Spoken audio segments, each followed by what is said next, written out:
Yeah. Yeah. Stay focused, no distractions, and grind.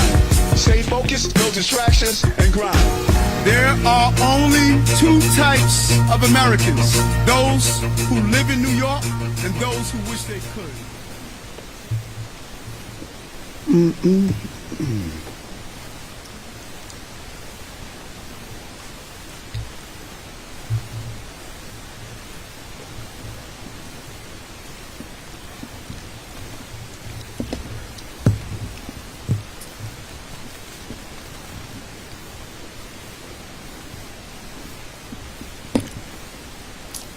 The police commissioner will give an update on the incident that took place yesterday with a 16-year-old child at Cardozo High School was in the possession of a weapon.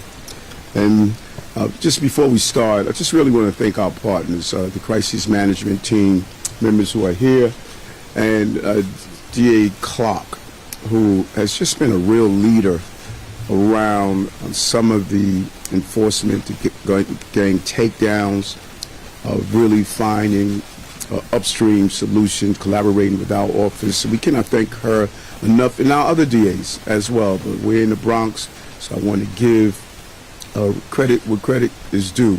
We can't do this alone. As good as the New York City Police Department is at going after dangerous guns, as we're looking at here on both these tables, the fact is it's a partnership. It's a partnership with the men and women of the crisis management team.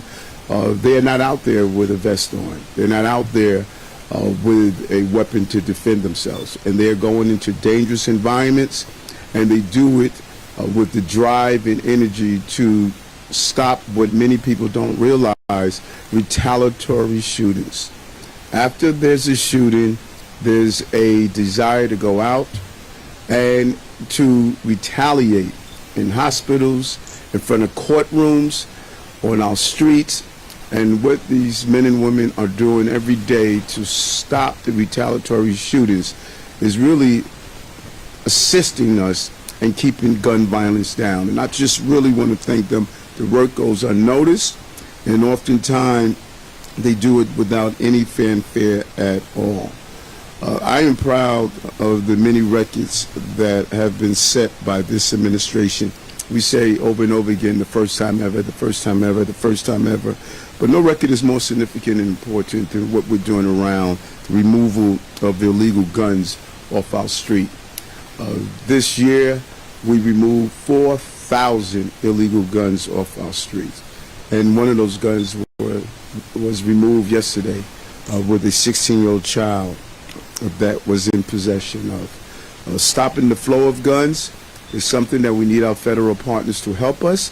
But what the police department is doing every day of zeroing in on illegal guns, the guns that we remove are saving lives. And I cannot thank the police commissioner and our entire law enforcement apparatus, the men and women who are out on patrol every day doing this job. We have now removed close to over 23,700 illegal firearms since the start of this administration. Those are 23,000 guns that are not going to be used to harm innocent people, take the lives of family members, kill or maim our police officers, and countless number of people who are victimized by gun violence. And as summer comes to its official close in just a few days, we have seen tremendous dividends because we took so many guns off our street. In the summer violent zones, we're witnessing an astonishing 18.3% crime drop, more than 400 fewer victims, shooting victims. Declines in each and every one of the 7 major felonies: murders down, rape is down, robbery, felony assault, burglaries down, grand larceny and auto theft. All of these areas are down in our summer violence zones. But we're going even further when you look at it. In the Bronx, where we're standing today, because of the collaboration with our district attorney and these crisis management team, we're hearing about high-profile shootings, that are taking place in the Bronx, and we want to stop every shooting.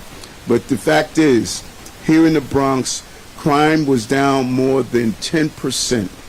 Today, we're now standing in the 48th precinct because gun arrests in their summer violence zones were up 66.7%. This inspector and his team here are doing an amazing job of keeping violence off our streets.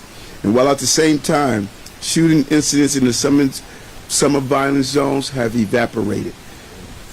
That is what you call precision policing. Not one shooting in the 48th precinct zone number 1 during the summer, down from 4 shootings last year. Not one in that zone. This is the type of success that's resulted in us being mere days away from concluding our 7th straight quarter of crime reduction. We should also talk about an astronomical 54% decrease in shootings and 34% reduction in homicides citywide compared to the year before I took office. The year before we took office, the numbers were high. We put the plans in place, and the result speaks for themselves. 54% decrease in shootings, 34% reductions in homicides citywide. That's what you call results. Over the last 3 years, 3 years and 9 months, we have worked to create safer streets, safer subways. Crime in our subway system is down. When you take away the 2 years of COVID, you see the numbers speak for themselves. This is a safer city, and we're going to continue to drive to make it safer. We cannot go backwards. We have to continue leaning into the success that we have materialized for New Yorker. 2024 was the 4th lowest year for shootings in New York City's recorded history. And with shooting incidents and shooting victims at a record lows for the 8th months of the year, 2025 is on track to be even safer. These numbers are not accident. It's a combination of what we've always talked about, upstream solutions, 100,000 summer youth jobs.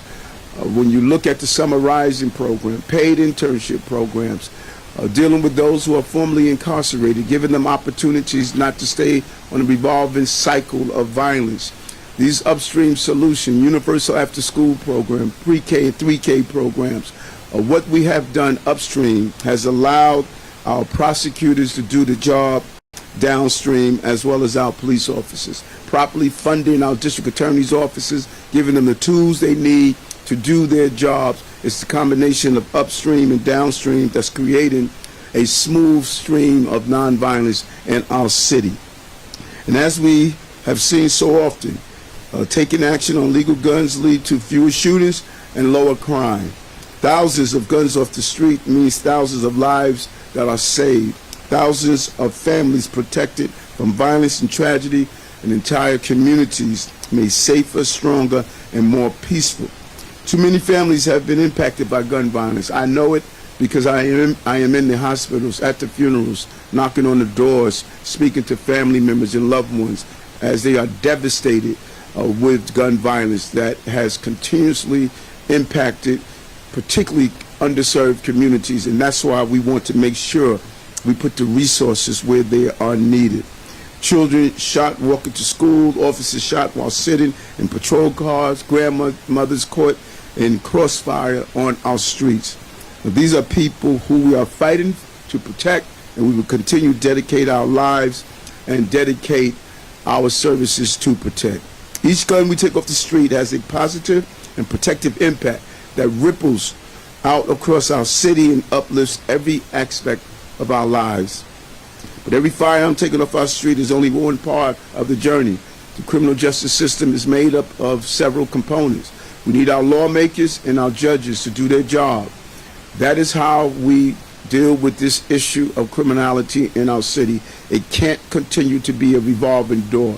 Each time we hear of a shooting and see a long list of gun charges on a person who committed the shooting, that sends a terrible message that we are not taking this violence seriously. We're doing so as police officers, as crisis management team. We're asking the other parts of this system, do your job.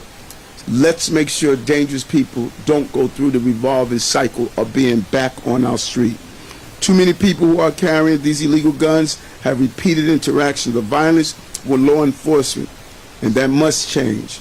Because as I have said so many times, public safety is a prerequisite to prosperity, it's a prerequisite to strong communities and vibrant streetscapes, good schools, and a good life for working class families in our city. And again, I want to thank the NYPD, those men and women who are doing this job every day, and Police Commissioner Tish for her leadership. And as the Commissioner has stated over and over again, there is no police department in America that's doing what we're doing to deal with gun violence. We're the safest big city in America, and we are aiming to keep it that way. I want to turn it over to the Police Commissioner of the City of New York.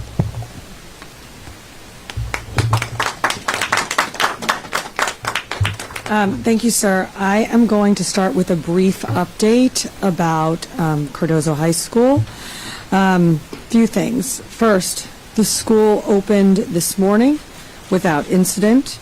We are doing scanning at the school. Historically, this has not been a scanning school, but there was scanning this morning, and there will continue to be for the foreseeable future.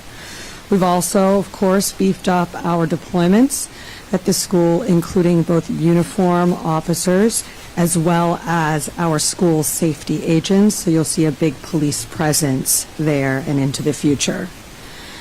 Second, the 16-year-old is being charged with criminal possession of a weapon and making terroristic threats. We are working very closely with Queens DA Melinda Katz on that, and he is an adolescent offender. Third, we conducted a search last night. It was a consent search of the 16-year-old's room. It yielded 2 additional 9mm bullets found in his closet, consistent with the 9mm Taurus weapon that we recovered at the school. Fourth, the 9mm Taurus was purchased legally by a licensed firearm permit holder in South Carolina on January 9th, 2025, making the time to crime 252 days. The Joint Firearms Task Force, which we sit on and is led by the ATF, has opened up a case to find out exactly how that weapon made its way from South Carolina to Queens. Now to the topic at hand. The milestone of 4,000 guns seized that the mayor announced today is the result of persistent, highly proficient, precision police work. For the past 8.5 straight months, NYPD officers seized an average of 15 illegal guns every single day. It is an unrelenting, uncompromising pace, and by every metric, this work has made our city safer. Shooting incidents and shooting victims in New York City are both at their lowest levels ever.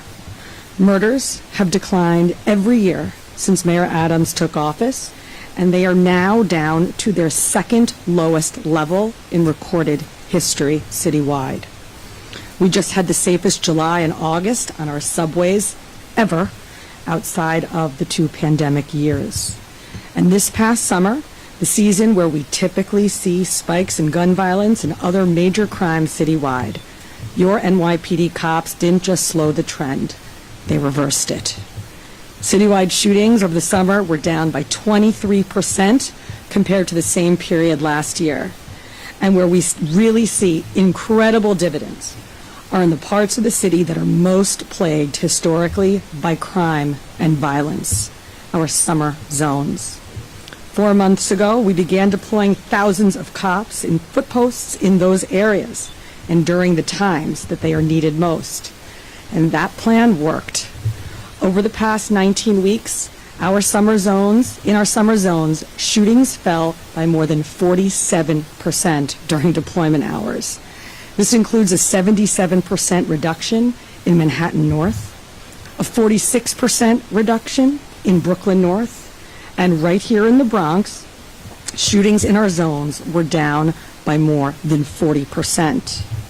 Beyond shootings, overall crime in our summer zones went down more than 18% citywide, with crime reductions in every single borough during deployment hours. This is the intersection of thoughtful planning and focused execution, and it's what happens when you give the best law enforcement officers in the world a clear mandate, as the mayor did. Get the guns. Case in point, just last week in 2 separate incidents on the same day, officers assigned to summer zones in the 4-4 precinct were in the right place at the right time, but not by any chance. It was because of our data-driven analysis that put them there. In the first incident, officers went to investigate a disorderly group on their footposts and observed 2 males drinking beer and playing loud music on the sidewalk. When they engaged the men, one of them became combative. That's when officers recovered a loaded .38 special revolver from his fanny pack. And in the second incident, 2 other officers, also on their footpost, were flagged down outside of a nightclub on Ogden Avenue by witnesses who said that they saw a man with a gun. During a canvass, a witness pointed out the perp, who was found in possession of a loaded, semi-automatic 9mm firearm with an extended magazine inside of a stolen SUV. And then a month ago, in the 4-0 precinct's summer zone, officers stopped a man for dangerously riding an e-bike on the sidewalk. When asked for ID, he gave the officers a fake name, and when that didn't work, he attempted to flee on foot. He was caught after a brief pursuit and arrested on a slew of charges, including for the loaded 9mm handgun he was carrying in his backpack. And once he was identified, it turned out he was a known gang member wanted for 2 prior shots fired incidents and a previous stabbing, and already had 3 prior gun charges to his name. Our strategy here is clear. Go after the guns, but that's not all. We are also going after the gangs. These are the people who not only carry these weapons, but who have no second thoughts about using them. In 2025, our Gun Violence Suppression Division has carried out the most gang takedowns in that unit's history. And in total, our Detective Bureau has conducted 55 big case takedowns and arrested nearly 400 gang members so far this year, taking shooting recidivists and their guns out of our neighborhoods. Despite these wins, I want to echo the mayor's persistent call about the unacceptable pipeline of illegal guns pouring into our city. We should not be in a position to take 4,000 guns off of New York City streets in less than 9 months. This is daring and dangerous work, and no one does it better than the women and men of the New York City Police Department. They have dedicated their lives to putting the safety of others above their own, and I am consistently in awe of their heroism, their resolve, and the passion that they bring to this quite dangerous work. But they can't do it alone.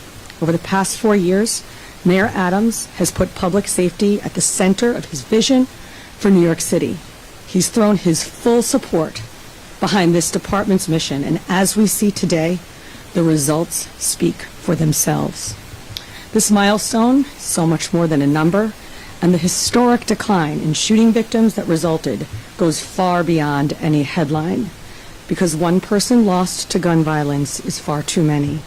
This is literally life and death, and no one understands that, unfortunately, better than our next speaker. His mother, Mama Z, was a pillar of the Harlem community, a trailblazer who became the first black woman to own a bodega in New York City. She spent her life caring for the people in her neighborhood, and her sudden death by a stray bullet last May shocked and devastated our city. And it was another reminder of just why we do this work and who we do it for. Today, Jerian Jordan, Mama Z's son, is here to speak about what's truly at stake. Thank you for being here.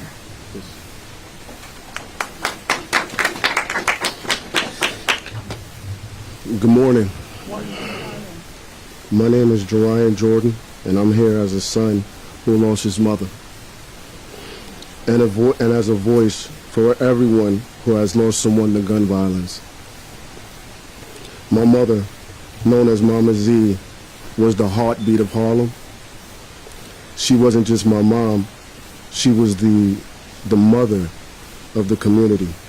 She fed the hungry, she encouraged the hopeless, and she stood as a matriarch for generations.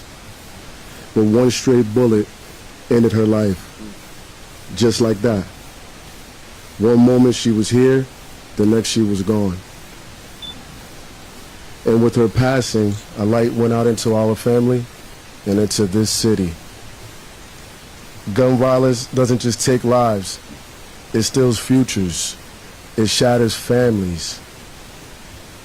It leaves communities with wounds that never truly heal.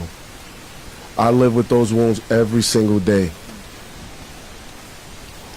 But I know what my mother would say. She would say, don't cry for me. Stand up, speak up, and fight for change. Mayor Adams and Police Commissioner Tish and the entire NYPD are doing the work my mom would have wanted. You're getting guns off the streets. More than 4,000 so far this year alone. That work saves lives. That work keeps families whole. That work honors my mom. And no, I can't bring mom back, but I could carry on her spirit forward. And I believe all of us can honor her and every victim of gun violence by standing together, refusing to stay silent and fighting for a future where bullets don't decide who lives or who dies.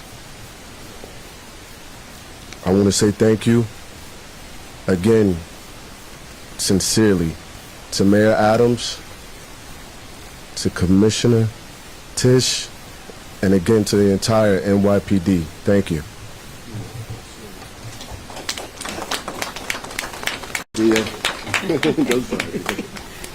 It's okay. Good morning. Jarian, you know that my condolences are with you and your family. Your mother, with this effort, what you see here, these guns on these tables, this great mayor, this great police commissioner, the men and women of NYPD, this cure management crisis system tells you that your mother's life was not in vain. I want you to know that. As Bronx District Attorney, again, I stand here thankful to the mayor for the support that you have given my office, financially and otherwise, by focusing on public safety as a #1 priority, which is my #1 priority as district attorney. To the police commissioner, thank you for your partnership and your leadership. And to the men and women of NYPD here in the Bronx and throughout the city, you are doing a tremendous job. We should say thank you. When you see a police officer, say thank you to them, because look at these guns. Do you know what could have happened every time an officer tried to retrieve one of these from somebody? And those things have happened not just to police officers, but to members of the community. So when you see one of them, thank them, because they stand in harm's way. They stand in between you and the safety that we need. My office conducted or started what I call my peace initiative, which is precision enforcement and community engagement. That has been my approach to guns and the violence in the Bronx. You've just heard about the precision enforcement. This is a result of that.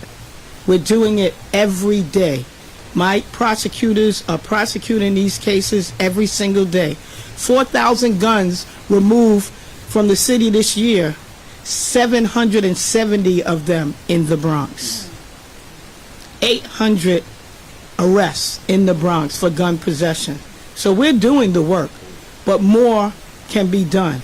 And I need the partnership of everybody. It can't just be the DAs and NYPD. Every single person that lives in this county is a stakeholder and plays a role in the public safety here in the Bronx. The crisis management system are my partners. You guys are there working very hard between the time the person picks up the gun and that bullet leaves the chamber. But once it leaves the chamber, then it falls to me and the NYPD. But you're doing your job, because I know there's countless incidents that we don't know about because you were there right next to that person, stopping them from making that bad decision. And I thank you for being there. Keep up the good work. Keep up the good work, because that is helping to drive the numbers down. We need to reach our young people. We need to reach them. The summer jobs is one way. The internships, all of these things will help engage them so that they won't pick up a gun, but they'll pick up a book instead. They'll go to a training to make themselves better. I understand there's an effort now within the gang community talking about dropping your flags. I'm all for that. I'm all for that. I know the mayor would be too. And if any resource that we can provide to help a young person get out of that game, I'm here to make sure that that happens. You could trust me to make sure that that happens. That's what we need to do. But at the same time, don't get it twisted. I'm going to do my job, and you all have seen me do it day in and day out. I'm tired of going to funerals too, and vigils. I just got off the phone with the borough president, who couldn't be here today because she had another commitment. But she and I daily speaking about what's happening and doing all that we can to do the prevention as well as the intervention I'm doing in the courts, with the courts. But the prosecution is real, and I'm going to do it. And she and I are on the phone all the time. The leadership here in the Bronx, Chief Gurley, Inspector Alps, we know each other very well. And we're doing the work that needs to be done. But I need everybody to do it. And I'm speaking directly to the community as well. If you know something about these guns, speak up. Because you know what? If you don't, that bullet may end up hitting you or one of your family members. And somebody knew about the gun and didn't say anything. So I'm begging you. There's plenty of ways to anonymously let us know what's happening. We need to do it. We need the federal partners. They are doing their work. The police commissioner and the federal authorities announced 2 indictments recently on murders and gun possession and trafficking that's happening. We're doing that. My office engages with them every single day with the ATF. So know that now my focus is not only the homicides that we have, it's not only the non-fatal shootings, which are bullet to skin but nobody died, but my focus also now is the gun as well. And I'm going to do everything that I can to start tracing those guns. We're already doing it, but it's going to be an increased intentionality about getting that done now. So if we could stop the flow from coming in, they don't have the opportunity to use it. So that's where we are as far as the Bronx DA, as far as the Bronx community, on what we can do to continue to make the Bronx safer. I'm glad the numbers are down, but I want to see them down further, because one shot fired is what? One shot too many. Thank you. Thank you. Well said. Yeah, for the commissioner. Commissioner. Hi. You had additional resources in these summer zones and the numbers decreased significantly. Are you going to continue with that full court press, not just in the summer, but for the rest of the year? Yes, is a simple answer. We saw strategy work very well this summer. And so while we do plan to change the location of the zones up for our fall plan, we do have a fall zone plan that includes thousands of officers working foot posts on the streets and at the times where they're needed most. Do you feel that the uniforms make a difference? Uniform presence makes a difference? Oh, absolutely. To combat certain types of crimes, among them shootings, a uniform presence, an engaged officer on that block makes a huge difference. And that is one of the main reasons that you are seeing these incredible crime declines, citywide, but specifically in our zones. You mentioned that scanning wasn't previously done at the Cardozo High School, but is now after yesterday's incident. Can you talk a little bit about what that scanning looks like and how it's determined where it's going to happen? We look at a number of factors, but among them, gun or weapons issues at a school. And the fact of the matter is, over the past year at Cardozo High School, we have not had a single report or incident involving a gun. So that school had not previously been a candidate for scanning, but as I mentioned, it is happening as of today at that school. And a lot of it is making the community there, the students, the teachers, the parents, feel safe in the school. The gun, you say the investigation is continuing as to where and how it got to Queens. Is there any sense that this teenager has family, relatives there, or is this a gang-related situation? The investigation on this is ongoing at this time, and we'll update you when we have more on it. Questions manager too. Can you guys questions, man? Release the grip. Guns down. We'll come take a photo with you guys. And for off topics, I'm gonna be outside. We outside, so you catch me in the street.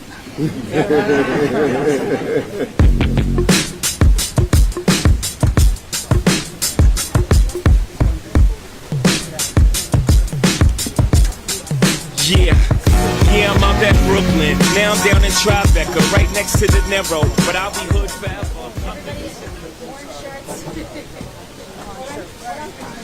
Yellow pants too.